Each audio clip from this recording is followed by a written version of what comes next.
Lovely.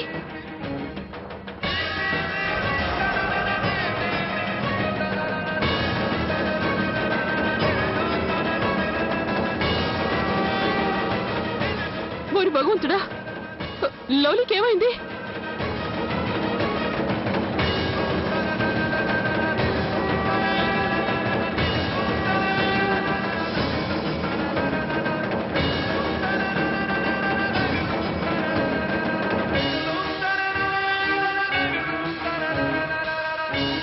నైనా, లవ్లీని కాపాడు.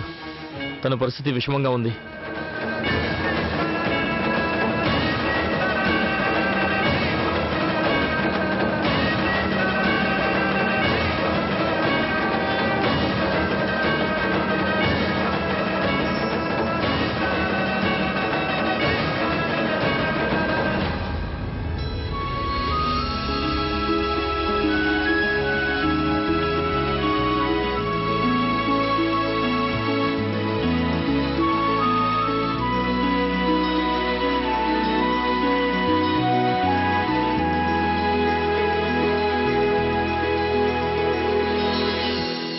ఇన్నాళ్ళు స్వార్థంతో మనుషులు గుడ్డివాళ్ళైపోతారనుకున్నాను. మనిషి రూపంలో వచ్చి నేను వాళ్లకన్నా ఎక్కువ స్వార్థపరురాలయ్యాను. మీ అందర్నీ నేనెంతో కష్టపెట్టాను.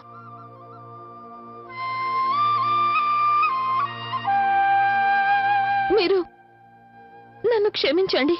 నాయనా, నువ్వు క్షమాపణ అడగాల్సిన అవసరం లేదమ్మా. నువ్వు చేసిన తప్పేంటో నువ్వు తెలుసుకున్నావు, పశ్చాత్తాపడ్డావు. అంతకన్నా ప్రాయశ్చిత్తం లేదు. నువ్వు మా అందరి ప్రాణాలు కాపాడడం చూసి నిన్ను ఆ భగవంతుడు క్షమించి తీరుతాడు.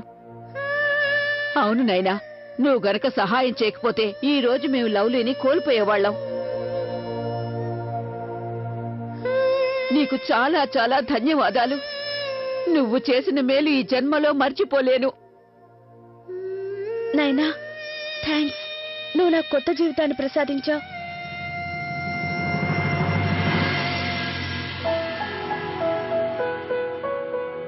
నైనా, మనం ఇక్కడి నుంచి బయలుదేరాలి.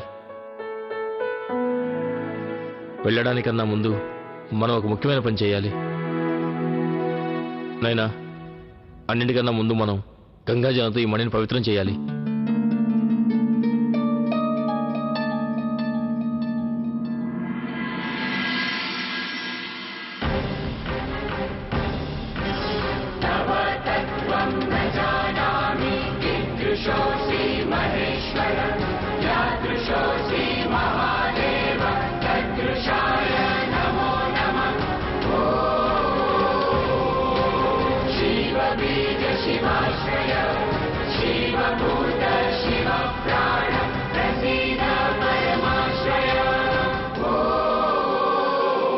ఇప్పుడు ఈ మణి పవిత్రమైంది.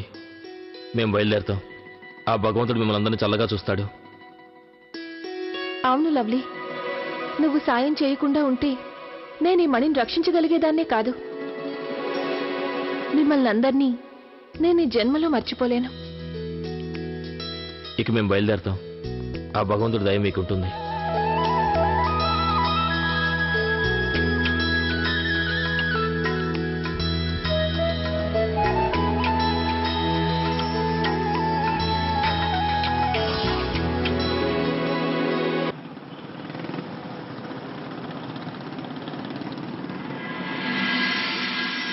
కామరూపధారి నాగినుల గురించి కథల్లోనే విన్నాను.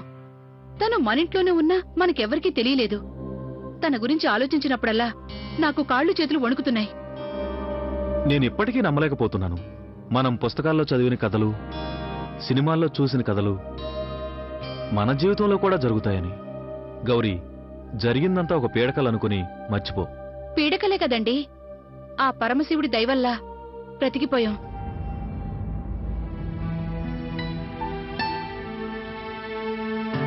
భగవంతుడా, పెద్ద ప్రమాదం నుంచి తప్పించావు. నైనమ్మ కిట్టుగారికి నయం చేసి వెళ్ళిందో లేదో తెలియట్లేదు. అసలు నాకే గనక నయనుకునే శక్తులుండుంటేనా నేను మా కిట్టుగారిని ఇంతకు ముందులాగే మార్చేసేదాన్ని. వద్దులే, పైజామా కుర్తాలకు బదులుగా నేను మా కిట్టుగారికి కొత్తగా కోటు వేసేదాన్ని. చూడటానికి స్టైల్ గా ఉండే కిట్టుగారు. అప్పుడు నేను స్టైల్ గా అయినా మీనాక్షిదేవి గారు అని పిలుస్తారు. మీనాక్షిదేవి,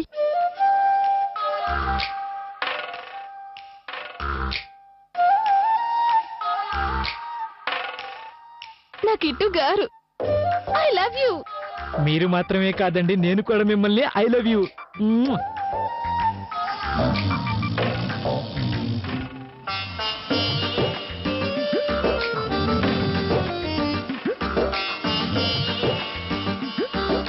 నిద్రపోతున్నప్పుడు మా కిట్టు గారు ఎంత ముద్దొస్తారో. కానీ గోరక, ఇదిగో మీనాక్షి, నువ్వు కల్లోనే బతికేస్తావు. ఒకవేళ నువ్వనుకున్నట్టే జరిగితే? అలాగే గనక జరిగితే నేను అన్ను గురించి కంగారు పడ్డా. నేను భవిష్యత్తులోకెళ్ళే ముందే తెలుసుకుంటాను అన్ను తన జీవితాంతో ఏ అమ్మాయితో సంతోషంగా ఉంటాడో. వెంటనే నేను ఆ అమ్మాయిని కోడలుగా చేసుకుంటాను.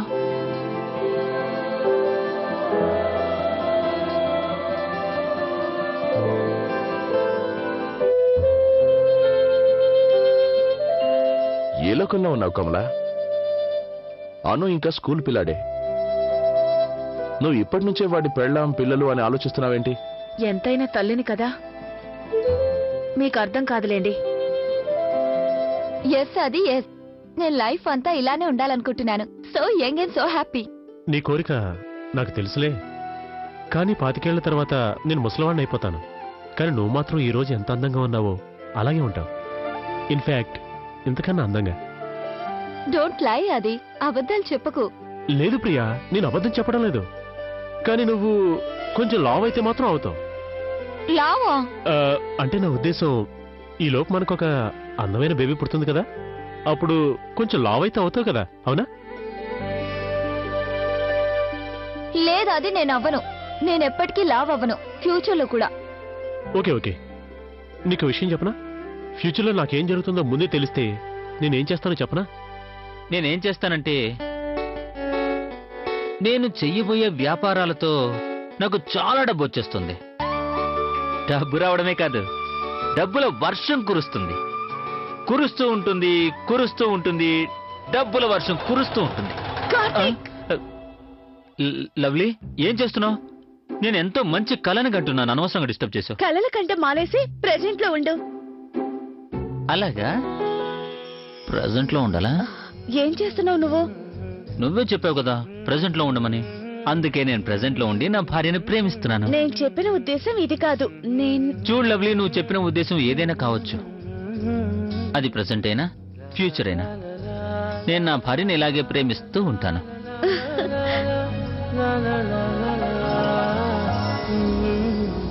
అత్తయ్య, నిన్న రాత్రి పార్టీ ఎలా జరిగింది? పార్టీ ఎలా జరగాలో అలాగే జరిగింది. అత్తయ్య, పోన్లేండి, మీరు త్వరగా ఇంటికొచ్చేశారు. మీరు లేకపోతే ఈ ఇల్లు బోసిపోయిందనుకోండి. చాలు చాలు, తీయని కబుర్లు చెప్పి నువ్వు చేసిన తప్పును కప్పిపుచ్చుకునే ప్రయత్నం చేయకు. నాయనని ఇంట్లోకి తీసుకొచ్చి నువ్వు చాలా పెద్ద తప్పు చేశావు. అత్తయ్య, సారీ. నేను ఇంకెప్పుడు ఇలాంటి పని చేయను, ఐ ప్రామిస్. తప్పులు చేస్తావు, క్షమాపణలు అడుగుతావు, మళ్ళీ అవే తప్పులు చేస్తావు. నువ్వు ఇప్పటికీ మారలేదు, అలాగే భవిష్యత్తులో మారతావన్న నమ్మకం లేదు. నువ్వు ఇలా తప్పులు చేస్తూనే ఉంటావు, నా దగ్గర తిట్లు తింటూనే ఉంటావు.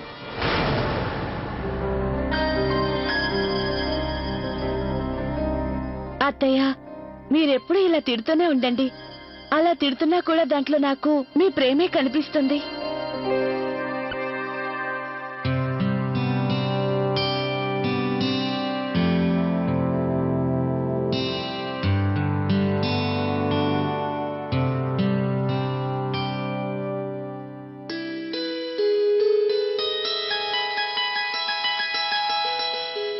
కార్తీక్, ఇది నువ్వే వేసావా?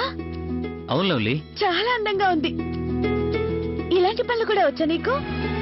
వచ్చా అంటావేంటి? నీకు తెలుసా, నాకు చిన్నప్పటి నుంచి పెయింటింగ్స్ వేయడం అంటే చాలా ఇష్టం. కానీ ఇలా పెయింటింగ్స్ వేయడాన్ని ఎవరూ ఎంకరేజ్ చేయలేదు. ఆ తర్వాత చదువు, ఉద్యోగం వేటల్లో పడి పడి ఈ ఇష్టం ఒక మూల పడిపోయింది.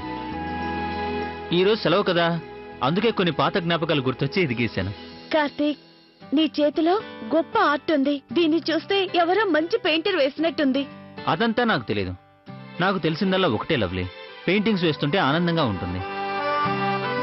అప్పుడప్పుడు నాకు అనిపిస్తూ ఉంటుంది అన్నిటినీ వదిలేసి పెయింటింగ్స్ వేస్తూ కూర్చోవాలని. తర్వాత ఏం జరుగుతుందో తెలియదు కదా, ఈ వేటలో పడిపోయి జీవితమే ముగిసిపోవచ్చు. మరి ఇంకెందుకు ఆలోచిస్తున్నావు? అన్నీ వదిలిపెట్టి పెయింటింగ్స్ వేయడం మొదలుపెట్టు. కెరీర్ బాగుంటుంది, పెయింటర్ గా నువ్వు గొప్పవాడి కావచ్చు. నా మాట నమ్ము. ఓహో, నేనేదో మాట వరుస కంటే నువ్వు కలలు కనడం మొదలు పెట్టేశావా? ఎందుకు కనకూడదు? నీ కలలు నా కలలతో సమానం కదా. లవ్లీ, నేను నిజంగా చాలా లక్కీ. నువ్వు నా భార్యవయ్యావు. You are the best. నిజంగా? 100% నిజం. నేను కొనాలనుకున్న కొత్త మిషన్ గురించి కార్తీక్ తో మాట్లాడితే బాగుంటుందా? హలో లవ్లీ, నువ్వు చాలా గొప్పదానివి. ఎందుకంటే ఈ మధ్య నువ్వు కళ్ళు తెరిచి కూడా కలగంటున్నావు. కార్తీక్, నీకు జోక్లా అనిపిస్తుందా? నిజమే చెప్తున్నా నేను. నిజమా? నువ్వు ఉన్నావే, నేనేం చెప్పినా సీరియస్ గా తీసుకోవు.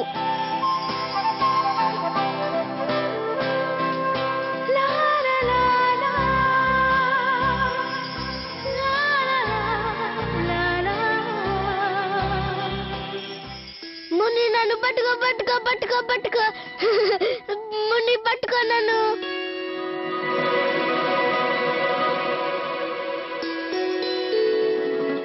పట్టుకోండి పట్టుకోండి పట్టుకోండి పట్టుకోండి పట్టుకోండి. అరే అను, ఏమైంది బాబు? ఏమైంది? లే బాబులే. నీకెన్నిసార్లు చెప్పాను మెట్ల మీద పరిగెత్తద్దని, దెబ్బలు తగులుతాయని. చూడండి దెబ్బ ఎక్కడ తగిలిందో. వెళ్ళండి, వెళ్ళి చదువుకోండి. త్వరగా వెళ్ళండి, వెళ్ళండి. అమ్మా! ఓరి భగవంతుడా!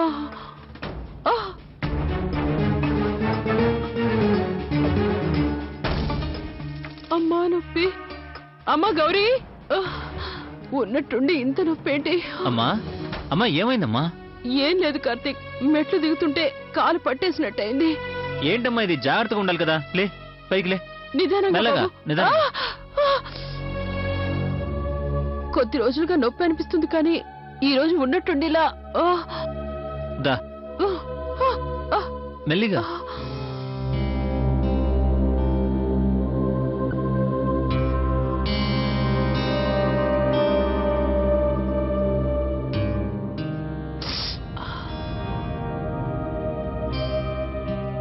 కౌసల్య గారు, మీ బాడీ వెయిట్ బాగా ఎక్కువగా ఉంది. ఆ వెయిట్ మొత్తం మీ మోకాళ్ళ మీదే పడుతోంది. మీరు గనక మీ వెయిట్ ని తగ్గించుకోకపోతే ఆ తర్వాత ఆపరేషన్ చేయాల్సి ఉంటుంది. మీరు మీ బాడీ వెయిట్ ని తగ్గించుకోండి, లేదంటే మున్ముందు చాలా ఇబ్బంది పడతారు. డాక్టర్ గారు, నేను తిండి కంట్రోల్ గానే తింటున్నాను, అయినా బరువు ఎందుకు పెరుగుతున్నానో అర్థం కావట్లేదు. చూడండి, తక్కువగా అన్నం తిన్నంత మాత్రాన బాడీ వెయిట్ తగ్గదు. ఉదయం సాయంత్రం వాకింగ్ చేయండి, ఇంట్లో ఉన్నప్పుడు యోగా చేయండి, వెయిట్ ఆటోమేటిక్ గా తగ్గుతుంది. అలాగే, తప్పకుండా చేస్తాను.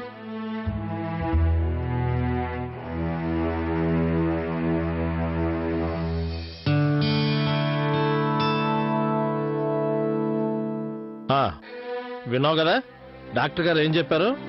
నేను చెప్పినప్పుడల్లా కోపంతో ఉరిమి చూసి నా నోరు ముయించేదానివి. ఇప్పుడు ఎలా చేయదో చూస్తాను. చూడు, రేపు ఉదయం నుంచి నువ్వు నాతో పాటు వాకింగ్ రాక తప్పదు కౌసల్యాదేవి. అలాగేనండి, వస్తాను.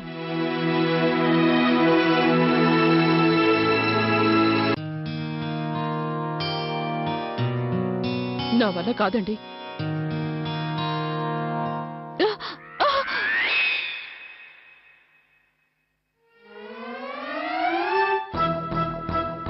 నా వల్ల కాదండి యోగా గీగా, నా వల్ల కాదు.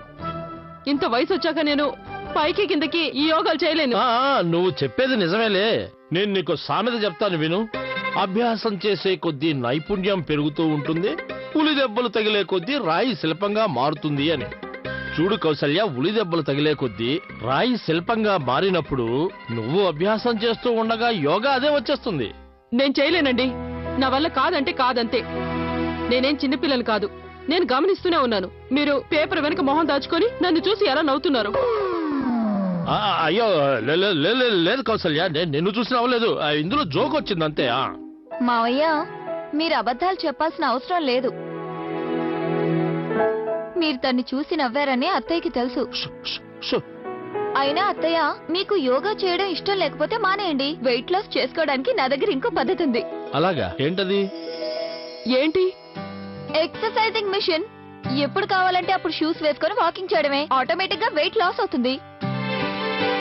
అవునత్తయ్య, ఈ ఐడియా చాలా బాగుంది. ఆ మిషన్ ఉంటే మేము ఎక్సర్సైజ్ చేసుకోవచ్చు. అవునత్తయ్య? అవునవును. ఏమంటారు మావయ్య? థ్రెడ్ మిల్ తీసుకొద్దాం. అత్తయ్య గారు, మీరు దాని మీద సింపుల్ గా వాక్ చేయండి. ఎలాంటి ప్రాబ్లం ఉండదు. Thread mill.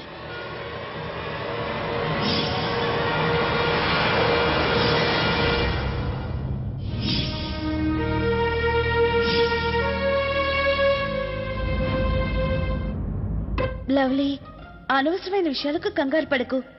అది ఒక పీడకల, అంతే, అంతకన్నా ఏం లేదు. ఏం ఆలోచిస్తున్నావు లవ్లీ? థ్రెడ్ మిల్ కొనుక్కుందామని అత్తయ్య గారు చెప్పు. మనం అందరం కూడా ఎక్సర్సైజ్ చేసుకోవచ్చు. చెప్పు లవ్లీ. అవునత్తయ్య, చాలా బాగుంటుంది. అందరికీ ఉపయోగమే. ఏమంటారు అక్కయ్య? నా మాట వినండి అత్తయ్య గారు, ఒప్పేసుకోండి. సరే, అలాగే కానివ్వండి. నాకేం అభ్యంతరం లేదు. తీసుకురండి. మీరు ఏది చెప్తున్నారో అది. ఏమంటారండి? భలేదండి.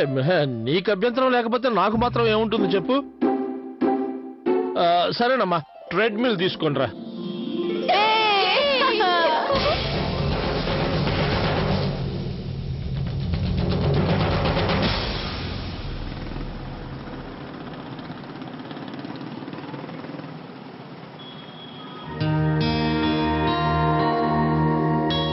నమస్కారం అండి. చెప్పండి. నమస్తే.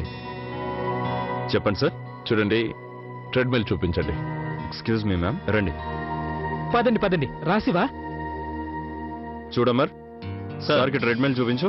Yes sir. దీన్ని చూడండి సార్. ఇది మజిల్ స్టోనర్. ఇది వర్కౌట్ చేసే వాళ్ళకి the best. And it's cost just 50,000 only. 50,000? Right sir. వద్దు, ఇది చాలా కాస్ట్లీ. కాస్త తక్కువలో చూపించండి. రండి సార్, నేను మీకు వేరే మిషన్ చూపిస్తాను. పదండి పదండి పదండి. దీన్ని చూడండి. ఇది చూడ్డానికి చాలా విచిత్రంగా ఉంది.